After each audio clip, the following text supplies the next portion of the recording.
Hello everyone, welcome to Law of Assumption Coaching. Thank you so much for coming back here again and I hope you guys are doing awesome. All right, so कल की video पर बहुत सारे comments आए थे, काफ़ी लोगों ने वीडियो देखी, उसके लिए थैंक यू। और एक कमेंट ने मेरा अटेंशन ग्रैब किया विच इज़ फ्रॉम वानी सिंह, और इन्होंने मुझसे पूछा है कि can you explain isn't it wonderful technique once again. Now this is a very interesting question, क्योंकि बहुत सारे लोग ना इस टेक्निक को करते हुए बहुत सारी गलतियाँ करते हैं। उनको समझ नहीं आता है कि किस तरह से इसको हमें बेस्ट पॉसिबल वे में यूटिलाइज़ करना चाहिए और किस तरह से हम इससे एक्चुअली फास्ट रिजल्ट पा सकते हैं।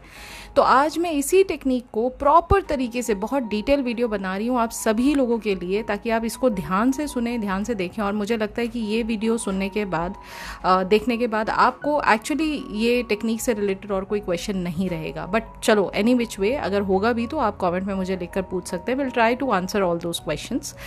तो आज की जो ये टेक्निक है isn't it wonderful technique, it is given by Neville Goddard. और इस टेक्निक का हम मीनिंग समझेंगे और इसके साथ साथ हम इससे रिलेटेड 4 इंपॉर्टेंट सेक्शन सीखेंगे इस वीडियो में। सबसे पहली बात तो ये कि ये काम कैसे करता है, ठीक है। आज सिर्फ हम टेक्निक की क्या है, कैसे हो, ये नहीं बात करेंगे, ये काम कैसे करता है हम इस पे भी बारे में बात करेंगे।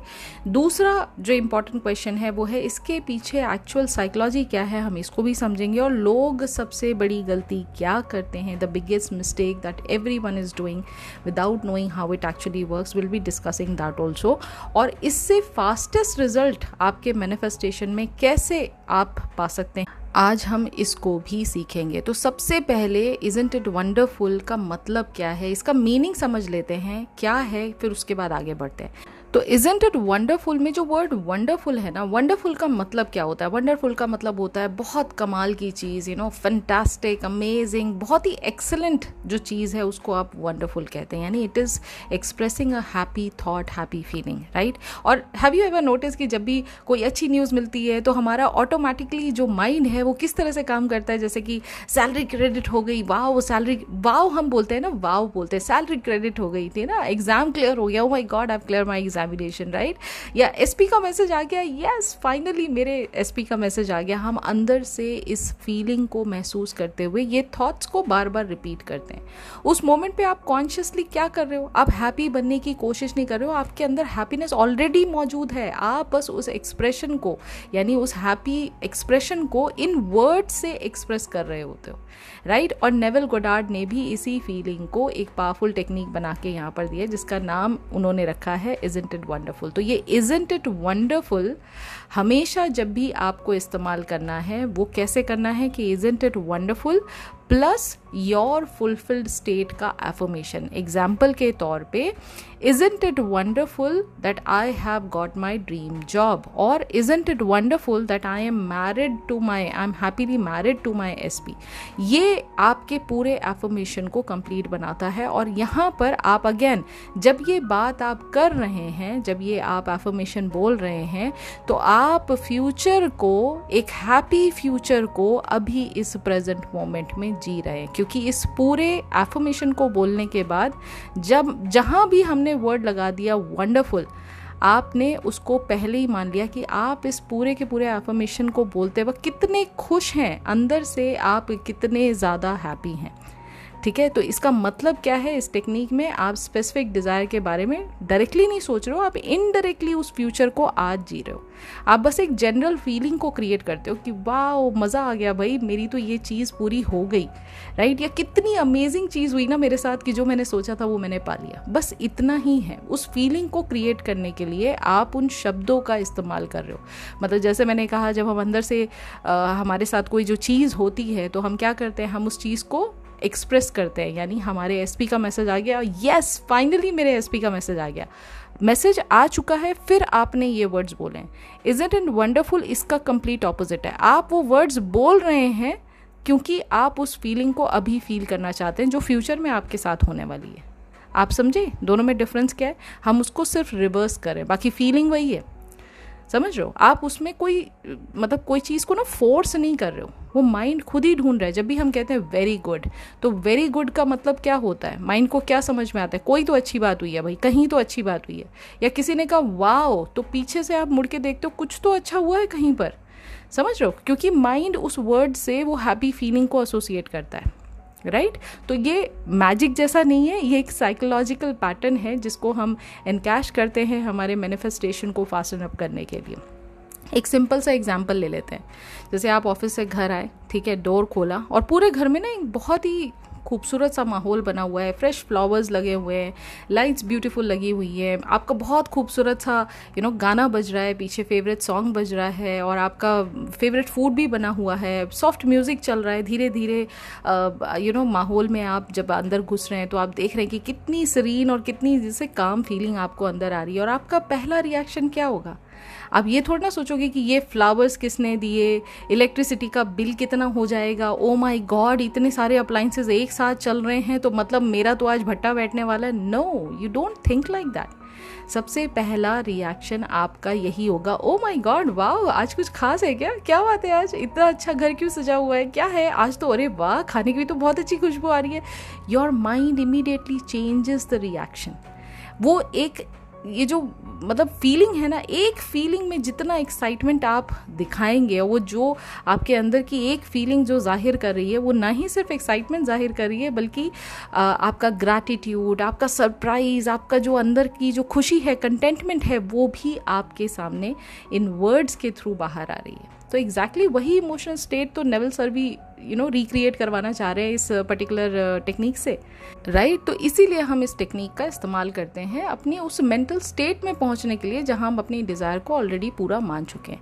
अब नेक्स्ट क्वेश्चन आता है कि ये टेक्निक तो हमें समझ में आ गया, हमने सीख भी लिया कि भाई इजंट इट वंडरफुल, प्लस हमारा फुलफिल्ड स्टेट का एफर्मेशन हमारे पूरे टेक्निक को कवर करता है और हमें उस स्टेट में ले जाता है जहां हम इस चीज़ को मानना शुरू कर चुके हैं कि हमारी डिज़ायर पूरी हो चुकी है। बट ये काम कैसे करती है? तो मैनिफेस्टेशन आपको पता है कि इंटरनल से आउटर रियलिटी का जो प्रोसेस है वो फॉलो करता है, ठीक है, यानी सब कुछ आपके अंदर है। लेकिन प्रॉब्लम यहाँ ये होती है कि लोग इसका कंप्लीट उल्टा करते हैं। लोग पहले ना रीज़न ढूंढते हैं, फिर फीलिंग लाने की कोशिश करते हैं। एग्जाम्पल, पहले मुझे प्रमोशन मिलेगी ना तब मैं पार्टी दूंगा, है ना, तब मैं खुश होऊंगा, तब मैं डांस करूंगा, राइट। जब मैं खुश होऊंगा अच्छे से तब मैं दिल खोल के मतलब अंदर से सुकून पाऊंगा। पहले एसपी का मैसेज आ जाएगा ना तब मैं बहुत रिलैक्स फील करूंगी, तब जो ये मूवी आ रही है ना मेरा ध्यान एक्चुअली इसमें लगेगा, तब मैं ये गाने को एंजॉय कर पाऊंगी, तब मैं जो बढ़िया बढ़िया आइसक्रीम खा रही हूँ ना तब मेरे को इसका मज़ा आएगा। लेकिन नेविल सर यहाँ उल्टा बताते हैं कि फीलिंग पहले आती है, feeling is the secret, yes, लेकिन हर चीज़ को एडवांस में मानो कि ये आपकी ऑलरेडी हो चुकी है। आप पहले फील करते हैं, उसके बाद एक्सपीरियंस करते हैं उन चीज़ों को 3D रियलिटी में। और फीलिंग कहाँ से आती है, उसका ट्रेलर आप कहाँ देख सकते हैं? अपनी इमेजिनेशन में, अपनी अगेन वंडरफुल ह्यूमन इमेजिनेशन में, राइट। आप पहले इंटरनली उस स्टेट में शिफ्ट हो जाते हैं जहाँ ऑलरेडी अमेजिंग सब कुछ चल रहा है, लाइफ बढ़िया चल रही है। माइंड नेचुरली उस स्टेट को क्या करने लगता है, बड़ा नॉर्मल मानने लग जाता है, राइट। और जब स्टेट चेंज होती है, जब आप उस नेगेटिव स्टेट से जब पॉजिटिव स्टेट में आते हैं तो लाइफ का परसेप्शन आपके लिए बदलता है। जो डिसीजन आपकी लाइफ में होते हैं वो अलग हो जाते हैं, रिएक्शंस आपके अलग हो जाते हैं, आपका फोकस चेंज हो जाता है, आपकी प्रायोरिटीज़ चेंज हो जाती हैं और धीरे धीरे आपकी लाइफ में भी डायरेक्शन जो है वो चेंज होने लग जाती है, उसकी मूवमेंट चेंज होने लग जाती है, राइट। एग्जाम्पल एक और समझाती हूँ आपको। सपोज करिए कि आपने ना नया मोबाइल ऑर्डर किया है, राइट। कुरियर अभी डिलीवर नहीं हुआ है लेकिन ट्रैकिंग में क्लियरली दिख रहा है कि हाँ आउट ऑफ डिलीवरी है। अब आप 2 मिनट के बाद ना ऐसे अंदर से पैनिक थोड़ा ना करने लग जाते हो कि आउट ऑफ डिलीवरी दिखा रहा है तो मतलब कहाँ है मेरा फ़ोन, कहाँ है मेरा फ़ोन, कहाँ है। You don't do this kind of stuff, right. आप अपने मतलब डे टू डे लाइफ के जो काम कर रहे थे आप अभी भी वही कर रहे हो, आप सारी चीज़ें वही काम कर रहे हो, लेकिन with the state of knowing कि मेरा फ़ोन तो आने वाला है, भाई मेरा नया फ़ोन आने वाला है, अभी मैं फ़ोन हाथ में लूँगा, उसको देखूँगा कैसा लग रहा है, वो मेरे ऊपर कैसा लगेगा, मैं जब अपने दोस्तों को दिखाऊँगा उनका एक्सप्रेशन कैसा होगा, मैं उसमें नए नए गेम्स डालूँगा, मैं ये करूँगा। आपका माइंड उस चीज़ में ऑलरेडी चल रहा है, ये बात मानते हुए कि वो थोड़ी देर में आपके पास पहुँचने वाला है, ये आप तक आने ही वाला है, राइट। और ऐसा आप क्यों करते हो? ये जब भी आप नॉर्मल काम कर रहे हो ऐसा क्यों? क्योंकि अंदर जो है आपके अंदर पहले ही एश्योरेंस आ चुकी कि मेरा फ़ोन मेरे तक पहुंचने वाला है। अभी फ़ोन हाथ में आया नहीं है, लेकिन ये सारी फीलिंग्स हम सब ने कहीं ना कहीं कभी ना कभी किसी मोड़ पे हमने फील किया है, तो हम सब कुछ एडवांस में ही फील कर रहे हैं ना।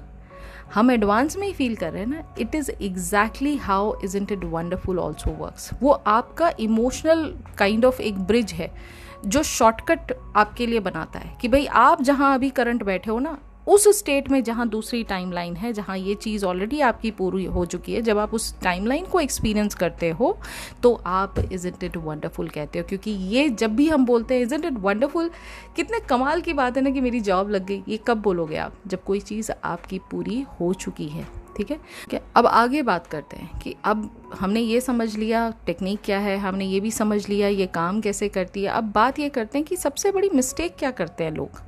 देखिए, जब भी आप ये टेक्निक इस्तेमाल करें, और अक्सर ये प्रॉब्लम आती ही आती है कि लोग बोलते रहते हैं कि इज़न्ट इट वंडरफुल, मेरी शादी हो गई है मेरे एसपी के साथ, इज़न्ट इट वंडरफुल, मैं करोड़पति बन गया हूँ। लेकिन अंदर क्या चल रहा है आपके?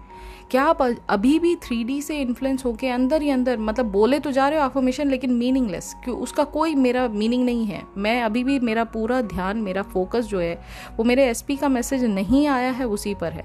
वो बार बार मैं फ़ोन उठा के देख रहा हूँ या देख रही हूँ कि उसने मेरा मैसेज चेक भी किया है या नहीं किया है। मैं देख रही हूँ कि वो ऑनलाइन आया है या नहीं आया, लास्ट सीन उसका कब रहा है, उसने स्टेटस पे तो कुछ नहीं डाला है। Do you think it is going to work for you? Do you think it is going to work in your favour? Absolutely not. क्योंकि अंदर क्या चल रहा है, कुछ हो भी रहा है या नहीं हो रहा है, पता नहीं रिजल्ट कब आएगा। मैं बस एकदम ना बोल ही रहा हूँ बस, या मेरे ना मुंह से बस ये एफर्मेशन निकल रहा है, मैं बस एक्टिंग कर रहा हूँ। फिर टेक्निक एफर्मेशन जैसी नहीं लगती है ना, वो टास्क लगने लग जाता है। होता है ना, हम सभी को लगता है हम क्यों कर रहे हैं यार, इससे कुछ होता तो है नहीं, है तो सब वेस्ट ऑफ टाइम है, बताया कुछ जाता है, होता कुछ नहीं, ये सब फेक है। वो चेकिंग की जो हैबिट है ना आपकी, बार बार 3D में रिजल्ट को चेक करने की, ये चेकिंग का मतलब ही ये है कि माइंड में आप इस चीज़ को मान के बैठे ही नहीं हो कि डिज़ायर आपकी हो चुकी है। माइंड मांग रहा है प्रूफ, और प्रूफ कहाँ से आता है? प्रूफ आता है लॉजिकल माइंड से। तो आप ड्राइव किसको दे रहे हो? आप ड्राइविंग फोर्स पे किसको बिठा रहे हो? लॉजिकल माइंड को। सबकॉन्शियस माइंड को तो काम करने का मौका ही नहीं मिल रहा है। समझ रहे हो आप? ये प्रॉब्लम आती है। तो अब अगर मुझे ये भी समझ में आ गया कि ये प्रॉब्लम आती है, तो इसको ठीक कैसे करना है हमें ये भी समझना चाहिए। देखिए, हमेशा पहले तो एक रूटीन सेट करिए। मेरा पर्सनल मानना ये है कि कोई भी काम जब आप करते हैं, खाने का आपका रूटीन होता है। कहा जाता है ना कि अब लंच का टाइम है तो लंच करो। लंच का टाइम क्या होता है? 1 बजे से लेकर 3 बजे तक का मैक्सिमम टाइम है। ठीक है, 3 बजे की जगह अगर शाम को आप 7 बजे खाना खा रहे हो और बोल रहे हो कि मैं लंच कर रहा हूँ, do you think it is going to be accepted? No, क्योंकि उसका एक रूल है, उसका एक टाइम है, उसका एक रूटीन है। वो उसी समय पे जब आप करेंगे तो माइंड उसको लंच की तरह एक्सेप्ट करेगा, राइट? ऐसे ही जब भी कोई आप टेक्निक को इस्तेमाल करना चाहते हैं, अपने मैनिफेस्टेशन जर्नी में उसको शामिल करना चाहते हैं, आपको क्या करना है? आपको फर्स्ट ऑफ ऑल डिसाइड ये करना है कि मैं ये टेक्निक कब करना चाहता हूँ। मुझे मॉर्निंग में करने में मज़ा आएगा, क्योंकि मॉर्निंग में उठने के बाद मैं सबसे ज़्यादा रिलैक्स होता हूँ, मेरे को दिमाग में बिल्कुल टेंशन नहीं रहती है। मैं आधा घंटा 1 घंटे का टाइम अपने लिए निकाल सकता हूँ। Yes, for sure, go ahead and do this technique for good 30-35 days, 30-60 days. कम से कम आप करिए, एक रूटीन बनाइए कि बाय डिफ़ॉल्ट आपके माइंड की जो प्रोग्रामिंग है वो इस एफर्मेशन को, even though you are not trying, आप उसको फोर्स नहीं कर रहे हो अपने मुंह से बोलने के लिए, स्टिल बैकग्राउंड में ये चीज़ आपके बाय डिफ़ॉल्ट चल रही है। ठीक है, नाइट टाइम में अगर आपको लगता है कि नहीं भाई मेरे को तो मॉर्निंग में बहुत हेडेक रहती है, घर में फैमिली है, बच्चों को भेजना होता है, हस्बैंड को भेजना होता है, मेरे खुद के भी ऑफिस आवर्स होते हैं, मेरे साथ बहुत प्रॉब्लम है, मॉर्निंग में मुझसे बहुत जल्दी उठा नहीं जाता, डू इट एट नाइट। आप खुद को रिलैक्स्ड स्टेट ऑफ माइंड पे जब भी पाते हैं आप ये टेक्निक कर सकते हैं। लेकिन कंडीशन ये है that you need to maintain consistency. Persistence is the key. लगातार आपको ये करनी है। ये नहीं हमने 1 हफ्ता किया उसके बाद हम 4 दिन के लिए चुपचाप बैठ गए ना। Mind is not going to accept it as routine. Mind ये कह रहा है कभी भी है आइसक्रीम वेंडर वाले की तरह है, जो रास्ते में से आइसक्रीम वाला दिखा तो हमने खा लिया, नहीं दिखा तो हमने नहीं खाया। No, it doesn't work like that. ठीक है, अच्छा दूसरा एक और मैं आपको समझा देती हूँ कि इसका बेस्ट वे क्या है जब भी आप मैनिफेस्टेशन जर्नी में हैं अपने, और इसका बेस्ट तरीका क्या है यूज़ करने का जिससे आपको फास्टेस्ट रिजल्ट मिले अपने मैनिफेस्टेशन जर्नी में। तो नेविल सर की एक सक्सेस स्टोरी जो उनकी एक क्लाइंट ने उनसे शेयर किया था। She was an old lady और वो उनको जॉब नहीं मिल सकती थी, उनके हस्बैंड नहीं थे और वो घर में उनका जो कुछ भी सेविंग था वो सब ख़त्म हो गया था, कोई उनको पैसा देने वाला था नहीं। यूएसए की बात है। एंड शी अंडरस्टूड कि भाई अब मेरे पास और कोई दूसरा ज़रिया नहीं है, मैं इस एज पे हूँ जहाँ पर मैं और कुछ कर नहीं सकती हूँ। तो she thought that I should give it a try. तो उन्होंने क्या करना स्टार्ट किया, रात को सोने से पहले, बहुत अच्छा टाइम होता है, आप रात को सोने से पहले जब भी किसी चीज़ को अच्छे मन से, अच्छे विचार से उसको सोचते हैं, उसको फील करते हैं, सबकॉन्शियस माइंड उस पर लगातार बिना किसी एफर्ट के 8 घंटे काम करता है।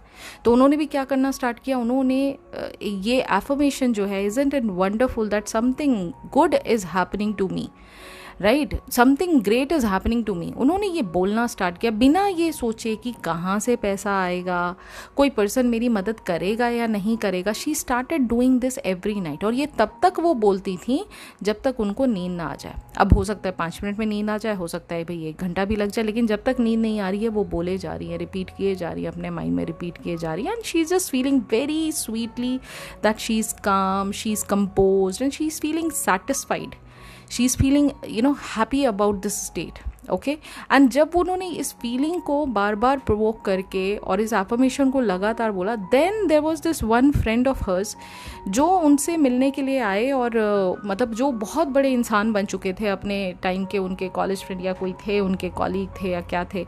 तो उन्होंने फिर उनको ये चेक दिया था, उस ज़माने का 10,000 या कुछ अमाउंट का चेक था कि भाई तुम अभी ये चेक रखो। उन्होंने अपने लॉयर को भेजा था और कहा था भाई अब मैं इस पोजीशन पे हूँ कि मैं तुम्हारी मदद कर सकता हूँ, तो ये चेक रखो तुम, और इससे अपना जो भी जीवन निर्वाह है वो करो, और आने वाले फ्यूचर के जितने भी तुम्हारे खर्चे होंगे वो मुझे बताना, I will take care of it. क्योंकि he was at such great position.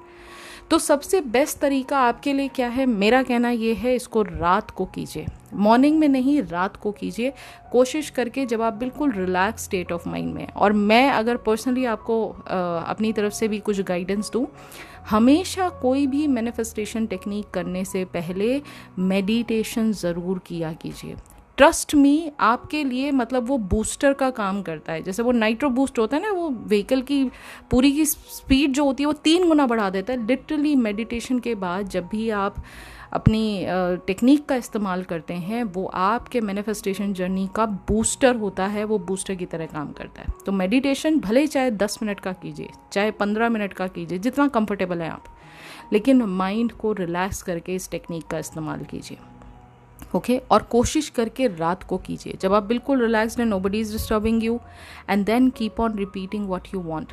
And उसके पीछे ना फिर ये बात नहीं होनी चाहिए कि हमने 3 दिन तो बहुत बढ़िया से किया, चौथे दिन हम 3D से ट्रिगर्ड हो गए। ये अक्सर मेरे साथ जो क्लाइंट्स जुड़ते हैं उनके ये सवाल होते हैं कि हमने बहुत बढ़िया जी किया था, 2 हफ्ता हमने बहुत बढ़िया सब चीज़ें की, पता नहीं अचानक से एसपी ने कुछ मैसेज डाल दिया या वो थर्ड पार्टी के साथ इन्वॉल्व हो गया है, कुछ ऐसा हो गया, अब हमारा दिमाग जो है, हम बोल तो रहे हैं अफर्मेशन लेकिन माइंड तो वहीं लगा हुआ है।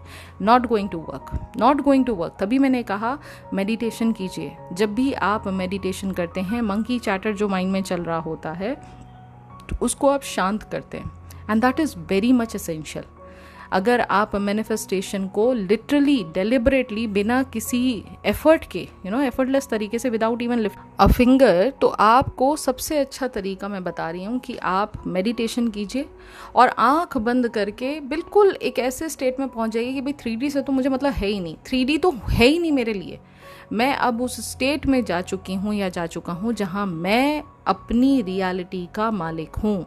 मैं डिसाइड करता हूँ कि मेरी लाइफ में क्या होने वाला है, मैं डिसाइड करता हूँ और मैं उस चीज़ को एक्सपीरियंस करता हूँ बाकायदा फील करके।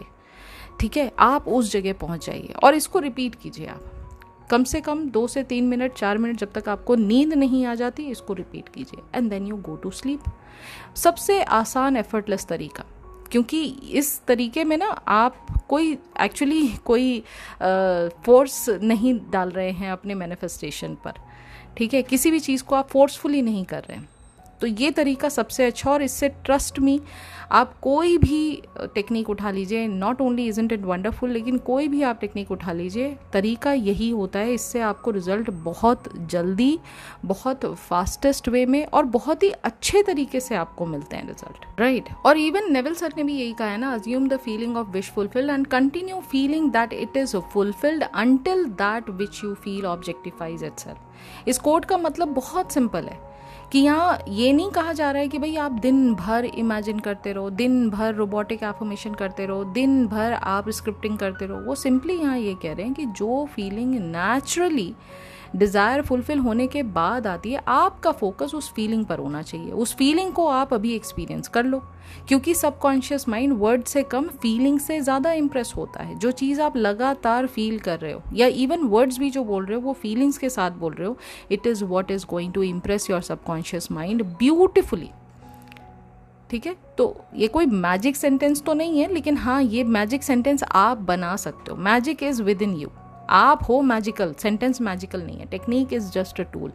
एंड ट्रस्ट मी, जब भी आप अपनी लाइफ के अच्छाइयों पर फोकस करना चालू कर देते हैं और वंडरफुल आप अंदर से पहले ही फील करने लग जाते हैं, आपकी लाइफ और बेहतर और बेहतर और बेहतर होना स्टार्ट हो जाती है। क्योंकि आप बार बार क्या चीज़ को एक्सेप्ट कर रहे हो कि मेरी लाइफ बहुत वंडरफुल है, और आपकी जो वंडरफुल की डेफिनेशन है उससे चीज़ें जो हैं आपकी बेहतर होती चली जाएंगी, होती चली जाएंगी। और आप एक ऐसे इंसान बनते हो जो अपने आप में बहुत ज़्यादा सिक्योर है, जो बाकी दुनिया से या बाकी 3D से उसको मतलब नहीं है।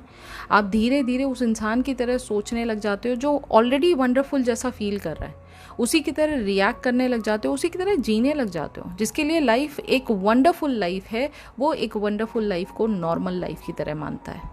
समझ रहे हो? उसके लिए बहुत नॉर्मल है कहीं से भी फेवर आ जाना। उसके लिए बहुत नॉर्मल है बड़े बड़े लोगों से उठना बैठना, बड़ी बड़ी अपॉर्चुनिटीज़ को इनकैश करना, उसके लिए बहुत नॉर्मल है। और इसी बात को वो वंडरफुल कहता है। आप इस तरह से लाइफ के नज़रिए को बदल लेते हो अपनी लाइफ में। ठीक है, तो स्टेट पहले बनती है, ये बात हमेशा ध्यान रखिएगा। स्टेट माइंड में बनती है पहले, सर्कमस्टांसेस उसके बाद वो रिफ्लेक्टिव फॉर्म में, डिलेड फॉर्म में आपको दिखाई देते हैं। सर्कमस्टांसेस हों, लोग आए आपकी लाइफ में, वो ऐसे ऐसे लोग आ जाएंगे जो आपके उस स्टेट को डिफाइन करते हुए आपकी 3D रियलिटी को बदलने की कोशिश करेंगे। इसलिए आज सिर्फ सेंटेंस रिपीट नहीं करना है, आज आपको इस स्टेट को बदलने के लिए इस सेंटेंस की डीप मीनिंग को समझते हुए इसके एसेंस को कैप्चर करना है और उस इंसान की तरह सोचना है। कुछ सेकंड्स के लिए ही सही, कुछ मिनटों के लिए ही सही, उस इंसान की तरह आपको जीकर देखना है जिसके मुंह से बड़े आराम से ये बात हर सेकंड हर मोमेंट निकलती है, वाओ इज़न्ट इट वंडरफुल।